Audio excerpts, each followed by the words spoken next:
കണ്ടില്ലേ, ഒരു ചേഞ്ചും ഇല്ല, നമ്മുടെ ഹിമാലയൻ തന്നെ. Hello, welcome back to my channel. അപ്പോൾ ഇന്ന് ഞാൻ നിങ്ങളുടെ മുമ്പിൽ കൊണ്ടുവരുന്നത് ഗൊറില്ലയാണ്. നമ്മുടെ റോയൽ എൻഫീൽഡിന്റെ സ്വന്തം ഗൊറില്ല 450. ഇപ്പൊ റോയൽ എൻഫീൽഡിൽ ഏറ്റവും കൂടുതൽ ആൾക്കാർ നോക്കിക്കൊണ്ടിരിക്കുന്ന മോട്ടോർ സൈക്കിളാണ്. ലേറ്റസ്റ്റ് ആയിട്ട് വന്ന നമ്മുടെ ഹിമാലയന്റെ സെയിം ഒരു റോഡ്സ്റ്റർ ആണ്. അങ്ങനെ ഒരുപാട് വിശേഷങ്ങളുള്ള ഒരു മോട്ടോർ സൈക്കിളാണ്. നമുക്ക് ഇവന്റെ ഡീറ്റെയിൽസ് സൈക്കിളാണ്.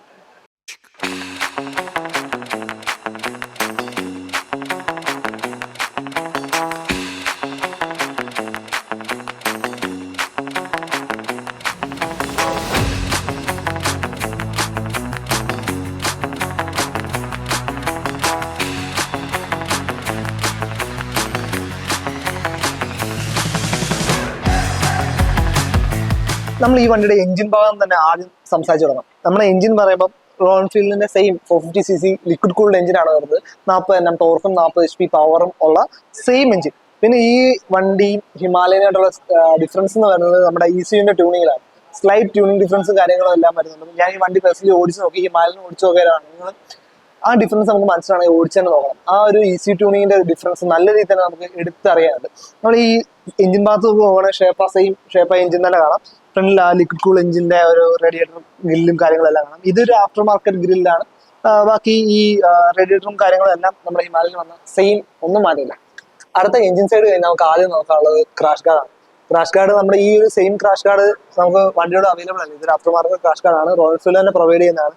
നമുക്ക് നേരത്തെ ഹിമാലയൻ വന്നിട്ടുണ്ടെങ്കിൽ പ്രധാന പ്രശ്നമാണ് നമ്മുടെ ഷാസി ബെൻഡ് ആവുന്നു, ഷാസി ബ്രേക്ക് ആവുന്നു എന്നൊക്കെ പറഞ്ഞ ഒരുപാട് ഇഷ്യൂസ്. അതല്ല ഒരു ആഫ്റ്റർ മാർക്കറ്റ് ക്രാഷ് ഗാർഡിന്റെ കുറെ പ്രശ്നങ്ങളും കാര്യങ്ങളും എല്ലാം വരുന്നത്. അപ്പോൾ നമ്മളിപ്പം റോയൽ എൻഫീൽഡിൽ തന്നെ ഒരു after market crash guard, after market അല്ല, ഒരു ക്രാഷ് ഗാർഡ് പ്രൊവൈഡ് ചെയ്യുന്നുണ്ട്. അതാണ് നമ്മൾ ഈ കണ്ടുകൊണ്ടിരിക്കുന്ന ക്രാഷ് ഗാർഡ്. അപ്പൊ ഈ ഹെഡ്ലൈറ്റ് ഇത് നമ്മൾ നേരത്തെ കണ്ടിട്ടുള്ള ഒരു ഹെഡ്ലൈറ്റ് ആണ്. നമുക്ക് സൂപ്പർ മീറ്റർ 650ലും അല്ലെങ്കിൽ ഷോർട്ട് ഗൺ 650ലും അതിനകത്ത് സെയിം ഹെഡ്ലൈറ്റ് തന്നെയാണ് റോയൽ എൻഫീൽഡ് നമ്മുടെ ഈ ഒരു ഗൊറില്ല 450 എന്ന് പറയുന്ന ലേറ്റസ്റ്റ് ആയിട്ട് ഈ വണ്ടിക്ക് കൊടുത്തേക്കുന്നത്. ഇതിനകത്ത് നമുക്ക് നേരത്തെ പറഞ്ഞ പോലെ എല്ലാം നമുക്ക് ഒരുപാട് സ്ഥലത്തുനിന്ന് കാണാൻ പറ്റുന്ന പാർട്സുകൾ തന്നെ. ഹിമാലയന്റെ ആണെങ്കിലും മറ്റേ ഷോർട്ട് ഗൺ 650 അങ്ങനെ ഓരോ വണ്ടികളിലെ ഒരുപാട് പാർട്സ് നമുക്ക് ഇതിനകത്ത് കാണാൻ പറ്റും. അതുപോലെ തന്നെ ഒരു ഫുള്ളി ഒരു LED സെറ്റപ്പ് വരുന്ന ഒരു ഹെഡ്ലൈറ്റ് ആണ് നമ്മുടെ വണ്ടിക്ക് വന്നേക്കുന്നത്. അതുപോലെ തന്നെ ഒരു ഗാർഡ് കൊടുത്തിട്ടുണ്ട്. ഈ ഗാർഡ് അതൊരു ഷോ പർപ്പസ് ആണ്. നമുക്ക് ഇതിന്റെ ലോവർ വേരിയൻസിലൊന്നും നമുക്ക് ഈ ഗാർഡ് കാണാൻ പറ്റില്ല. അതുപോലെ തന്നെ നമുക്ക് ഈ വണ്ടിയുടെ ഹെഡ്ലൈറ്റ് നമുക്കൊന്ന് അഡ്ജസ്റ്റ് ചെയ്യാം. അതായത് ഒരു ചെറിയ പ്ലേ വരുന്നുണ്ട്. അപ്പൊ നമുക്ക് ആ പ്ലേ വെച്ച് ഈ ഹെഡ്ലൈറ്റ് ഒന്ന് നമുക്ക് അഡ്ജസ്റ്റ് ചെയ്യാൻ പറ്റും. ചെറിയൊരു ഉള്ളിലൊരു പ്ലേ വരുന്നുണ്ട്. അപ്പൊ ഈ സൈഡിലത്തെ നട്ട് വെച്ച് നമുക്കത് അഡ്ജസ്റ്റ് ചെയ്യാവുന്നതാണ്. അപ്പൊ നമ്മുടെ ഗൊറില്ല 450 എന്ന് പറഞ്ഞ ഈ വണ്ടിക്ക് നമുക്ക് റോയൽ എൻഫീൽഡ് തന്നേക്കുന്ന സസ്പെൻഷൻ സെറ്റപ്പ് എന്ന് പറയുന്നത് ഷോയുടെ ഒരു 140 mm ട്രാവൽ വരുന്ന ഒരു സസ്പെൻഷൻ ആണ്. അത്യാവശ്യം നമ്മുടെ ഈ വണ്ടിക്ക് നല്ലൊരു ഫ്രണ്ട് സസ്പെൻഷൻ അത്യാവശ്യം നല്ലത് തന്നെയാണ്. ഞാൻ ടെസ്റ്റ് ഡ്രൈവ് ചെയ്തു, അതിന്റെ വീഡിയോസ് എല്ലാം ആഡ് ചെയ്തേക്കാം. അപ്പം ഈ വണ്ടി ഓടിക്കുന്ന സമയത്താണെങ്കിലും എല്ലാം ഈ ഒരു സസ്പെൻഷൻ നല്ല രീതിയിൽ തന്നെ പെർഫോം ചെയ്യുന്നതാണ് എനിക്ക് പേഴ്സണലി തോന്നിയിട്ടുള്ളത്. അതുപോലെ തന്നെ നമുക്ക് അടുത്ത ഈ ഒരു അഡ്ഗാന്റെ അത്യാവശ്യം ഒരു ഫൈബറിന് നല്ലൊരു ക്വാളിറ്റി വരുന്ന ഒരു ഫൈബർ പാർട്ടാണ് നമ്മുടെ ഈ വണ്ടിയിൽ മൽഗാഡായിട്ട് വന്നിരിക്കുന്നത്. അടുത്ത് നമുക്ക് ടയറിന്റെ ഭാഗത്തോട്ട് വരുന്നത് അത്യാവശ്യം കട്ടിയുള്ളൊരു ടയറാണ്. അതായത് ഞാൻ ഈ ഒരു സെഗ്മെന്റിൽ കണ്ടത് വെച്ച് ഏറ്റവും കട്ടിയുള്ള ടയർ എന്ന് തന്നെ പറയാം. 120/70 R17 ആണ് ഈ ഫ്രണ്ട് ടയറിന്റെ പ്രൊഫൈൽ എന്ന് പറയുന്നത്. അത്യാവശ്യം ഈ ഒരു ഇതുപോലൊരു റോഡ്സ്റ്റർ വണ്ടിക്ക് കിട്ടാവുന്നതിൽ ഏറ്റവും ബെസ്റ്റ് ഒരു ടയർ പ്രൊഫൈൽ തന്നെയാണ് എനിക്ക് പേഴ്സണലി ഈ വണ്ടി ഓടിക്കുമ്പോൾ എനിക്ക് തോന്നിയിട്ടുള്ളത്. അടുത്ത നമ്മൾ ബ്രേക്കിന്റെ പാർട്സിലോട്ട് വരികയാണെങ്കിൽ ഒരു 310 mm ഒരു ഡിസ്ക് ബ്രേക്ക് ആണ് നമുക്ക് ഫ്രണ്ടിൽ റോയൽ എൻഫീൽഡ് വന്നത്. അത്യാവശ്യം വലിയൊരു ഡിസ്ക് പാഡ് തന്നെ നമുക്ക് പറയാൻ പറ്റും. കാരണം നിങ്ങൾക്ക് നോക്കിയാൽ തന്നെ നല്ല അപ്പീലിംഗ് ആയിട്ടുള്ള ഒരു വലിയൊരു ഡിസ്ക് ആണ് റോയൽ എൻഫീൽഡ് ഈ വണ്ടിക്ക് ഫ്രണ്ട് ഭാഗത്തായിട്ട് നൽകിയിരിക്കുന്നത്. അടുത്താണ് നമ്മുടെ ഗൊറില്ലയുടെ കോക്പിറ്റ് വ്യൂ എന്ന് പറയുന്നത്. അത്യാവശ്യം നമുക്ക് ഫ്രണ്ടിലോട്ട് പോകുമ്പോൾ നല്ല അപ്പീലിംഗ് ആയിട്ടൊരു ഫ്രണ്ട് വ്യൂ ആണ് നമുക്ക് നമ്മൾ ഒരു റൈഡ് പോകുന്ന ടൈമിൽ നമുക്ക് നേച്ചർ എൻജോയ് ചെയ്യുന്നതിന്റെ കൂടെ തന്നെ വണ്ടിയുടെ ഒരു അഗ്രഷൻ നമുക്ക് ഫീൽ ചെയ്യണമെങ്കിൽ അത്രയും അഗ്രസീവ് ആയിട്ടുള്ള ഒരു ഹാൻഡിൽ ബാറും കാര്യങ്ങളും സെറ്റപ്പ് കാര്യങ്ങളും ഫ്രണ്ടിൽ വന്നു. അപ്പം ഫ്രണ്ടിലോട്ട് പോകുകയാണെങ്കിൽ അത്യാവശ്യം അഗ്രസീവ് ആയിട്ടൊരു റൈഡിങ് പൊസിഷൻ തന്നെയാണ്. പിന്നെ ഈ മീറ്ററിന്റെ കാര്യത്തിലോട്ട് വരുവാണെങ്കിലും നമ്മൾ ഈ മീറ്റർ നമ്മൾ നേരത്തെ കണ്ടിട്ടുണ്ട്. നമ്മുടെ ഒരു എന്താ പറയുക റോയൽ എൻഫീൽഡിന്റെ ഹിമാലയൻ വണ്ടിയിലെ സെയിം മീറ്ററും കാര്യങ്ങളും ഒക്കെ തന്നെയാണ് നമുക്ക് ഈ ഗൊറില്ല 450ക്കും റോയൽ എൻഫീൽഡ് കൊടുത്തിരിക്കുന്നത്. കാരണം ഇതിനകത്ത് നമുക്ക് സെയിം സാധനം ട്രിപ്പറും കാര്യങ്ങളും എല്ലാം, അതായത് ഈ സെയിം കാര്യങ്ങൾ തന്നെ ഹിമാലയൻ എടുത്ത് ഇതിനകത്തോട്ട് വെച്ചേക്കാണ്. ഇതിനകത്ത് ഗൂഗിൾ മാപ്പും കാര്യങ്ങളും എല്ലാം നമുക്ക് ഇന്റഗ്രേറ്റ് ചെയ്യാവുന്നതാണ്. അതുപോലെ തന്നെ ഇതിപ്പം നമുക്കൊരു ഹൈ എൻഡ് മോഡൽ ആയതുകൊണ്ടാണ് ഈ സെയിം മീറ്റർ വന്നിരിക്കുന്നത്. അല്ലെങ്കിൽ ഇതിന് 2 ബേസ് വേരിയന്റും 4 ടോപ്പ് വേരിയന്റും ആണുള്ളത്. അപ്പം കളർ ഡിഫറൻസ് അനുസരിച്ച് അതിന്റെ വേരിയൻസ് ചേഞ്ച് ആവുന്നുണ്ട്. അപ്പം ഇതിന് ഇപ്പം വന്നേക്കുന്നത് ഫുള്ളി ഡിജിറ്റൽ ആയിട്ടുള്ള ഒരു ഇൻസ്ട്രുമെന്റ് ക്ലസ്റ്റർ ആണെങ്കിൽ ബേസ് വേരിയന്റ് ആയിട്ടുള്ള 2 വേരിയന്റും വന്നേക്കുന്നത് അനലോഗ് പ്ലസ് കുറച്ച് ഡീറ്റെയിൽസും എല്ലാം കൂടെ വന്നേക്കുന്ന ഒരു മീറ്റർ ആണ് റോയൽ എൻഫീൽഡ് കൊടുത്തിരിക്കുന്നത്. കോക്പിറ്റ് വ്യൂവിനെ പറ്റി നമ്മൾ സംസാരിച്ചപ്പോൾ അടുത്ത് നമ്മൾ നോക്കേണ്ട ഈ സ്വിച്ചസ് ആണ്. ഈ സ്വിച്ചസ് എല്ലാം നമ്മൾ നേരത്തെ കണ്ടിട്ടുള്ള സെയിം സാധനം തന്നെയാണ് റോയൽ എൻഫീൽഡ് ഹിമാലയനിൽ തന്നെ എടുത്ത് ഇതിനകത്ത് വെച്ചേക്കുകയാണ്. ഒരു ചേഞ്ചസും ഇല്ലാതെ എല്ലാം ക്ലാസിക് നേരത്തെ ഉണ്ടായിരുന്ന രീതിയിൽ തന്നെയുള്ള ഒരു റോട്ടറി സ്വിച്ചും അവിടെയും ഇഗ്നിഷന്റെ ആണെങ്കിൽ ഒരു സെയിം റോട്ടറി സ്വിച്ചും കാര്യങ്ങളും എല്ലാം തന്നെയാണ് വരുന്നത്. പിന്നെ മാനുവലി മീറ്റർ കൺസോളും എല്ലാം അഡ്ജസ്റ്റ് ചെയ്യാനുള്ള സ്വിച്ചും പിന്നെ ഈ ഫ്രണ്ടിലായിട്ട് ഒരു ഹസാർഡിന്റെ സ്വിച്ചും ആണ് നമ്മുടെ ഈ ഒരു വണ്ടിക്ക് വരുന്നത്. ഇതാണ് നമ്മുടെ ഹസാർഡിന്റെ സ്വിച്ച്. നമ്മുടെ ഈ ഹസാർഡിന് ഒരു ഫീച്ചർ ഉണ്ട്, അത് ഞാൻ നിങ്ങൾക്ക് ജസ്റ്റ് ഒന്ന് കാണിച്ചു തരാം. നമ്മൾ വണ്ടി ഇഗ്നിഷൻ ഓൺ ആക്കി ഹസാർഡ് ഇട്ടു. ഇപ്പൊ ഹസാർഡ് വർക്കിംഗ് ആണ്. അതിനുശേഷം നമ്മൾ കീ ഓഫ് ആക്കണം. കീ ഓഫ് ആക്കി നമ്മൾ കീ ഊരി എടുത്തിട്ടുണ്ട്. പക്ഷെ എങ്കിലും നമ്മുടെ ഈ വണ്ടിയുടെ ഹസാർഡ് ഓണായി തന്നെ ഇരിക്കും. നമ്മൾ ഹസാർഡ് മാനുവലി ഇവിടെ ഈ സ്വിച്ചിൽ തന്നെ വെച്ച് പിന്നെ ഓഫ് ചെയ്ത് കഴിഞ്ഞാൽ ഹസാർഡ് ഓഫായി. പിന്നെ ഓണാക്കാൻ നമ്മൾ ട്രൈ ചെയ്ത് കഴിഞ്ഞാൽ ഓൺ ആവില്ല. പിന്നെ കീ ഇട്ടാലേ ഹസാർഡ് ഓൺ. ഇപ്പൊ നമ്മൾ രാത്രിയിൽ അങ്ങനെ ഒരു റൈഡൊക്കെ പോകുന്ന ടൈമിൽ നമ്മൾ വണ്ടി എവിടെയെങ്കിലും വെച്ചിട്ട് പോകണം. ആ ടൈമിൽ നമ്മൾ ഹസാർഡ് ഓൺ ആക്കി വെച്ചിട്ട് നമുക്ക് കീ ഊരിക്കൊണ്ട് പോകാം. പക്ഷെ നേരത്തെ ഉള്ള ഏത് മോഡലാണ് ഞാൻ ഇതുവരെ കണ്ടിട്ടില്ല ഒരു ബൈക്കിന് കീ ഓഫ് ആണെങ്കിലും ഹസാർഡ് ഓൺ ആയിരിക്കുന്ന ഫീച്ചർ. കാരണം നമ്മൾ രാത്രി ഇപ്പൊ ഒരു ട്രിപ്പ് പോവാണ്, രാത്രി നമ്മൾ എവിടെയെങ്കിലും ഒന്ന് ചായ കുടിക്കാൻ അല്ലെങ്കിൽ പ്രശ്നം കയറി വണ്ടി റോഡ് സൈഡിൽ നമ്മൾ വെച്ചിട്ട് നമ്മൾ എങ്ങനെയാണ് കീ അത് വെച്ച് ഹസാർഡ് ഓൺ ആക്കി വെച്ചിട്ട് പോകുന്നത്? ഒരു 10 മിനിറ്റത്തേക്ക് പോകണമെങ്കിൽ അതൊരു സേഫ്റ്റി പർപ്പസിന്റെ രീതിയിൽ നോക്കുമ്പോൾ അത് ഭയങ്കര ഇഷ്യൂ ആണ്. പക്ഷെ അങ്ങനെ നോക്കുമ്പോൾ ഈ ഗൊറില്ല 450 ആ ഒരു പ്രോബ്ലം, അതൊരു പ്രോബ്ലം അല്ലെങ്കിൽ നമുക്കൊരു ഫീച്ചറാണ്. ആ ഫീച്ചർ നമുക്ക് കൊണ്ടുവന്ന എനിക്ക് നല്ലൊരു ഹാപ്പിനെസ് തോന്നുന്നു. അടുത്താണ് നമ്മുടെ ഈ വണ്ടിയുടെ ടാങ്ക് കപ്പാസിറ്റി. ഈ വണ്ടി ഇരിക്കുമ്പോൾ അത്യാവശ്യം വലിയൊരു ടാങ്ക് ആയിട്ടൊക്കെ തോന്നും, എങ്കിലും അത്യാവശ്യം ഒരു ബൾക്ക്നെസ് ഫീൽ ചെയ്യുമെങ്കിലും 11 ലിറ്ററിന്റെ ഒരു ടാങ്ക് ആണ് നമ്മുടെ ഈ വണ്ടിക്ക് വന്നത്. അത്യാവശ്യം ഫ്യൂൽ റേഞ്ചും കാര്യങ്ങളും എല്ലാം കിട്ടുമെന്നാണ് ഈ പേഴ്സണലി തോന്നുന്നത്. കുറച്ചുകൂടെ വലിയ ടാങ്ക് ആയിരുന്നെങ്കിൽ കുറച്ചുകൂടെ റേഞ്ച് കിട്ടിയേനെ. പക്ഷെ ഇപ്പൊ അത്യാവശ്യം താല്പര്യമില്ല. നമുക്ക് ഈ ഒരു സെഗ്മെന്റിൽ വരുന്ന മിക്ക വണ്ടിക്കും വരുന്ന ഒരു ടാങ്ക് റേഞ്ച് ഈ ഒരു 11-12 ആ രീതിയിലാണ്. അപ്പൊ ഇതിന് വന്നേക്കുന്ന ഒരു 11 ലിറ്ററിന്റെ ടാങ്ക് ആണ് റോയൽ എൻഫീൽഡ് കൊടുത്തിരിക്കുന്നത്. നമ്മുടെ ഈ ഗൊറില്ലയുടെ സീറ്റ് ഹൈറ്റ് എന്ന് പറയുന്നത് 780 mm ആണ്. അതായത് നമ്മൾ എന്താ പറയുക, ഓക്കെ 100-350യുടെ സെയിം സീറ്റ് ഹൈറ്റ് എന്ന് പറയാം. കാരണം എത്രയും ഹൈറ്റ് കുറഞ്ഞ ഒരാളാണെങ്കിൽ നമുക്ക് ഈ വണ്ടി ഈസിലി കംപ്ലീറ്റ് ആയിട്ട് പ്ലാന്റഡ് ഫുഡ് കിട്ടും എന്നാണ് എനിക്ക് പറയാനുള്ളത്. കാരണം 100-350 നമുക്ക് എല്ലാവർക്കും അറിയാവുന്ന വണ്ടിയാണ്. നമ്മൾ ഒരുപാട് പേര് ഓൺ ചെയ്യുന്നുണ്ട്, ഒരുപാട് പേര് യൂസ് ചെയ്യുന്നുണ്ട്, ഒരുപാട് വണ്ടികൾ റോഡിൽ കാണുന്നുണ്ട്. അപ്പൊ നിങ്ങൾക്ക് ഈസിലി ജഡ്ജ് ചെയ്യാൻ പറ്റും ഇതിന്റെ സീറ്റ് ഹൈറ്റ് എത്രയാണ്.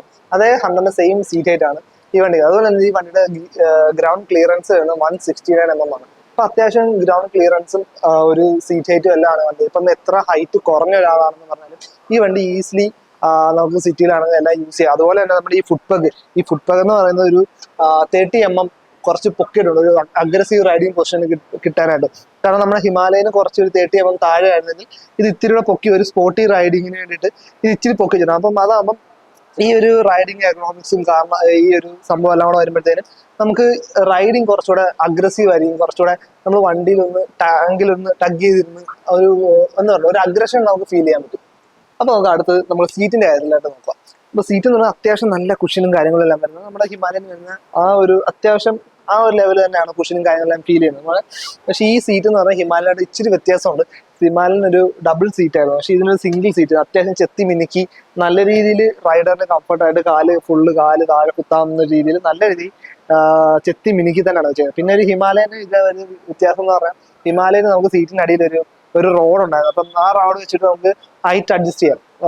ഇതിനടിയിൽ ആ റോഡ് നിങ്ങൾ കണ്ടിട്ടുണ്ടാവും, ആ ഹിമാലയൻ യൂസ് ചെയ്യുന്നവരുണ്ടെങ്കിൽ നിങ്ങൾക്ക് അറിയാൻ പറ്റും, അത് ഹൈറ്റ് അഡ്ജസ്റ്റ് ചെയ്യാൻ പറ്റും. പക്ഷെ ഇതിന് അങ്ങനെ ഒരു സംഭവമൊന്നുമില്ല, സിംഗിൾ സീറ്റ് ആണ്. പക്ഷെ എങ്കിലും അത്യാവശ്യം കുഷനിയും കാര്യങ്ങളും എല്ലാം വരുന്ന ഒരു പ്രീമിയം സീറ്റ്, നല്ലൊരു സീറ്റ് തന്നെയാണ്. പക്ഷെ നമ്മുടെ പഴയ ഹിമാലയൻ വരുന്ന ഒരു സീറ്റ് വെച്ച് നോക്കുകയാണെങ്കിൽ അത്രയും ഒരു സോഫ്റ്റ് സൈഡിൽ എനിക്ക് ഇത് ഫീൽ ചെയ്യുന്നില്ല. കുറച്ച് കട്ടിയുണ്ട്, പക്ഷെ എങ്കിലും പില്ലിന്ന് അതൊരു വിഷയം ഉണ്ടാവും എന്ന് എനിക്ക് തോന്നുന്നില്ല. അപ്പൊ നമ്മൾ ബാക്കിൽ സസ്പെൻഷന്റെ ഭാഗത്തോട്ട് വരുവാണെങ്കിൽ ഒരു 150 mm ട്രാവൽ വരുന്ന ഒരു മോണോഷോക്ക് സസ്പെൻഷൻ ആണ് നമ്മുടെ ഈ ഗൊറില്ലയ്ക്ക് റോയൽ എൻഫീൽഡ് കൊടുത്തിരിക്കുന്നത്. അത്യാവശ്യം നല്ല ട്രാവലും കാര്യങ്ങളും നല്ല ഒരു സസ്പെൻഷൻ ആയിട്ടാണ് എനിക്ക് പേഴ്സണലി ഫീൽ ചെയ്തത്. അതുപോലെ തന്നെ നമ്മുടെ ടയറിന്റെ ഭാഗത്തോട്ട് വരുന്നത് ഈ ബാക്ക് ടയറും അത്യാവശ്യം നല്ല വിത്തും കാര്യങ്ങളും എല്ലാം ഉള്ള ഒരു ടയറായിട്ടാണ് തോന്നുന്നത്. ഇതിന്റെ 160 R70 ആണ് നമുക്ക് ഈ വണ്ടിയുടെ ടയർ പ്രൊഫൈൽ വരുന്നത്. അത്യാവശ്യം നിങ്ങൾ ബാക്കിൽ നോക്കിയാൽ കാണാം നല്ല കട്ടിയുള്ള ടയറാണ്. ഐ മീൻ ഒരു എന്താ പറയുക, നമ്മുടെ ഷോർട്ട് ഗൺ സുസുക്കിക്ക് ഇത്രയും കട്ടിയുള്ളതാണ് എനിക്ക് തോന്നുന്നത്. പക്ഷെ ഒരു റോഡ്സ്റ്റർ വണ്ടിക്ക് ഇതുപോലെ ഒരു കട്ടിയുള്ള ടയർ ഞാൻ വേറെ കണ്ടിട്ടില്ല. അത്യാവശ്യം നല്ല വീതിയും കാര്യങ്ങളുള്ള ടയർ തന്നെയാണ് നമുക്ക് ഈ വണ്ടിക്ക് റോയൽ എൻഫീൽഡ് കൊടുത്തിരിക്കുന്നത്. നമുക്ക് അടുത്തത് ഡിസ്കിന്റെ കാര്യം നോക്കാം. നമുക്കിപ്പോൾ ബാക്കിൽ നമ്മുടെ ഡിസ്ക് വരുന്നത് 270 mm ഒരു ഡിസ്ക് ആണ് ബാക്കിൽ വരുന്നത്. അതും വൈബ്രേഡ് തന്നെ ബ്രേക്സ് ആണ് നമ്മൾ റോയൽ എൻഫീൽഡ് ഈ വണ്ടി കൊടുത്തത്. അത്യാവശ്യം നല്ല ബൈക്കും കാര്യങ്ങളും ഒക്കെ ഉള്ള ഒരു ഡിസ്ക് ആണ്. പക്ഷെ ഡിസ്കിന്റെ സൈസ് ഫ്രണ്ടിൽ വെച്ച് നോക്കുമ്പോൾ കുറച്ച് കുറവാണ് ബാക്കിൽ. അതായത് നമ്മൾ ഈ ബ്രേക്കിംഗ് റേഷ്യോ എന്ന് പറയുമല്ലോ, എന്താ ഒരു 70% അല്ലെങ്കിൽ 60% ഫ്രണ്ടിൽ ബൈറ്റ് കൊടുക്കുക, ബാക്കിൽ ഒരു 30% അല്ലെങ്കിൽ 40% ബൈറ്റ് കൊടുക്കാത്ത രീതിയിൽ. അപ്പം നമ്മൾ ഈ ബാക്ക് ഡിസ്ക് വന്നിരുന്നത് കുറച്ച് ചെറുതാണ്. അതുപോലെ തന്നെ ABS യൂണിറ്റും കാര്യങ്ങളെല്ലാം നമുക്ക് ഈ ഡിസ്ക് പാഡിൽ തന്നെ കാണാം. ഫ്രണ്ടും ബാക്കും നമുക്ക് ABS വരുന്ന ഡിസ്ക് ആണ്, ബ്രേക്ക് ആണ് നമുക്ക് ബൈബിയുടെ ഈ വണ്ടിക്ക് വന്നത്. നമുക്ക് ഇപ്പോൾ കോമൺലി എല്ലാ വണ്ടിക്കും കാണാവുന്നതാണ് ഡ്യുവൽ ABS. പക്ഷെ നമ്മുടെ എക്സ്പ്രസിന് മാത്രം അത് തന്നില്ല, അത് മോശമായിപ്പോ എനിക്ക് പറയാനുണ്ട്. ഓക്കെ, അടുത്ത് നമ്മൾ നോക്കാൻ പോകുന്നത് നമ്മുടെ വണ്ടിയുടെ സ്വിംഗ്ആമാണ്. സ്വിംഗ്ആം ഇതുപോലൊരു റോഡ്സ്റ്റർ വണ്ടി വരുമ്പോൾ നമ്മുടെ സ്വിംഗ്ആമിന് ചെറിയൊരു ക്രോപ്പ് വന്നിട്ടുണ്ട്. അതായത് നമ്മുടെ ഈ ഹിമാലയൻ വെച്ച് നോക്കുകയാണെങ്കിൽ ഈ വണ്ടിയുടെ സ്വിംഗ്ആം ചെറുതായിട്ട് ക്രോപ്ഡ് ആണ്.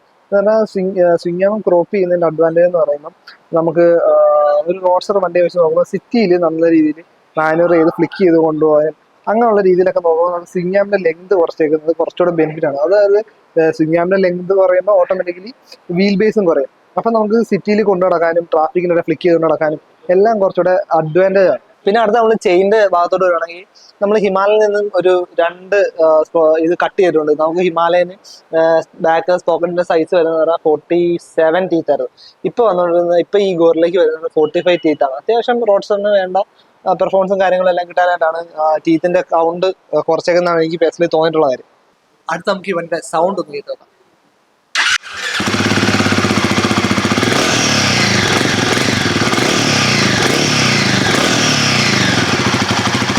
കണ്ടില്ലേ, ഒരു ചേഞ്ചും ഇല്ല, നമ്മുടെ ഹിമാലയൻ തന്നെ. അപ്പോൾ ഇന്ന് നമ്മുടെ ഈ ഗൊറില്ല നമുക്ക് തന്നേക്കുന്നത് കായംകുളം റോവേഴ്സ് മോട്ടോഴ്സിൽ നിന്നാണ്.